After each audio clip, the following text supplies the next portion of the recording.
This is the screen where all the work is happening. They're showing us what is happening. So just a few moments ago, we're able to see some people trying to come from the Zimbabwe side, crossing the Limpopo River. And we've heard earlier on from the Border Management Authorities Commissioner that about 99 people have been intercepted in the past 24 hours. And two of those people are believed to be the ones who are facilitating the movement of these people illegally.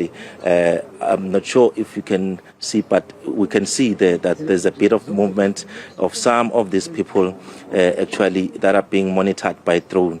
Is quite a huge number. So that's the work that is being done in as far as the use of technology is concerned. Let me just bring in the Commissioner of the Border Management Authority just to explain what we are seeing now and what we've seen just some few minutes ago. Commissioner, seemingly this remains a challenge, and you have to intercept people now and again. Yeah, no, thank you very much, Mweli. Yes, indeed. As you can see on screen there, we are busy monitoring some of the individuals that have just crossed the Limpopo River through some bit of through some bit of a boat. So in that particular process, we are busy monitoring them as they move. Our response team is actually somewhere inside there. You will see them just intercepting them. So basically, this is how the drone is assisting us, because instead of just doing the patrols on the road, what we basically do is we just monitor them as they come through.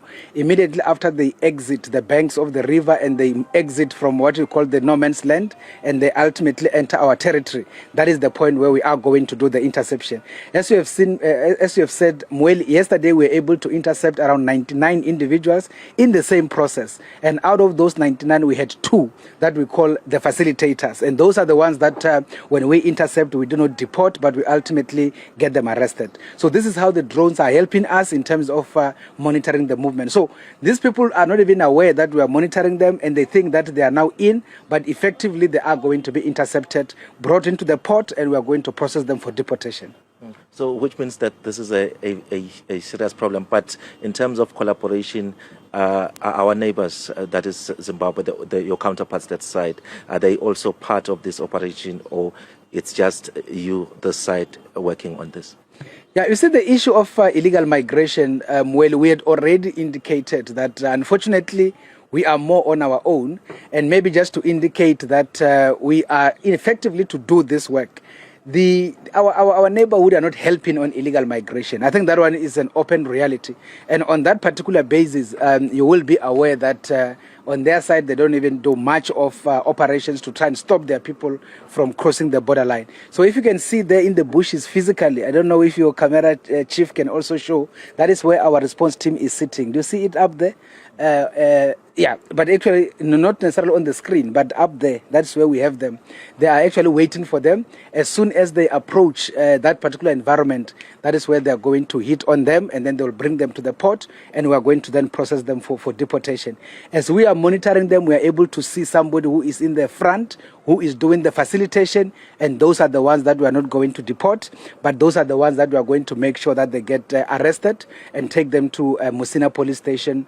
We open a case of aiding and abetting. So basically that is how we do the work. The good thing now is that this drone is no longer just here for festive, it's here permanently. We now have the drone pilots, which are the border guards of the BMA, and therefore they do this work on a daily basis. And that is why we have seen a bit of reduction in the numbers of people that attempt to cross. So even in this instance, after we have intercepted these ones, you will see that the numbers will keep going down, because they will see that effectively now they are being monitored. And this happens quite often. Is it something that happens daily? No, definitely. We do have this kind of incidences daily, but the numbers had actually gone down. I mean, remember, the northern border effectively used to lead in as far as the numbers of people that will be attempting to enter the country illegally. But now, as we speak, that actually number had gone down this side, primarily because of the assistance of the drone and the kind of interceptions that we make. The other thing that had an impact is the more we arrest, for example, the facilitators, is the more we deactivate this kind of operation. You see now here is where now they cross the actual borderline of the country, and that is where we can now officially say they are in South Africa, South African soil, and on that basis they are busy going up. Our guys, you see that car there, is where our interception team is, and they are definitely waiting for them to be able to intercept them, and that is the essence.